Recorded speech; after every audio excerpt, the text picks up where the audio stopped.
ஏசப்பா உங்களை ஆசீர்வதிப்பார். இன்றைக்கு ஆண்டவர் உங்களுக்கு ஒரு வசனம் வைத்திருக்கிறார். வாசிக்கிறேன் கேளுங்க. பிலிப்பியர் 4:4.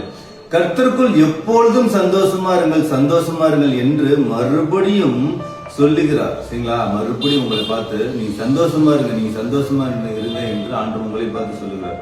இல்லைங்க, துக்கமா இருக்குதுங்க, எனக்கு கடன் பிரச்சனை எல்லாம் இருக்குது, எனக்கு நோயா இருக்குது, எனக்கு வேதனையா இருக்குது, என்னன்னே தெரியலங்க, மனசு பயமா இருக்குது, ரொம்ப கவலையா இருக்குதுன்னு சொல்லி நீங்க சோர்ந்து போயிருக்கலாம். ஆண்டவர் சொல்லுங்க, கர்த்தருக்குள் சந்தோஷமா இருங்க. கர்த்தருக்குள் எப்படி சந்தோஷம் வரும்? பைபிள் படிக்கணும், நல்ல ஜோம் பண்ணணும், சர்ச்சுக்கு போகணும். உலக பிரகாரமான வாழ்க்கைக்கெல்லாம் போனீங்கன்னா துன்பங்கள், வேதனைகள், பாடுகள், கடன் பிரச்சனை, மனசு கஷ்டம், நோய் எல்லாமே வரும். ஆண்டுடைய பாதையை பின்பற்றி போங்க, நல்ல ஜோம் பண்ணுங்க.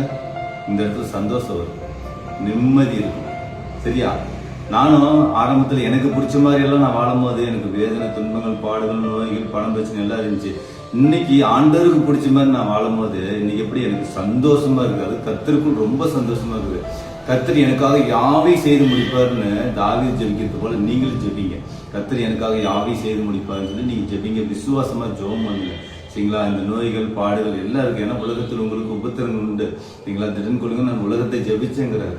பாடுகள், உபத்திரங்கள் இருக்கு. நீங்க கர்த்தருக்குள் சந்தோஷமா இருங்க, நல்லா ஜெபம் பண்ணுங்க. உங்கள் ஜெபம் கேட்கப்படும், உங்கள் துக்கம் சந்தோஷமா வரும். எப்பொழுது சந்தோஷம் வரும், ஹாப்பியா இருங்க. சரிங்களா? கர்த்தருக்கு சொல்றேன். God bless you.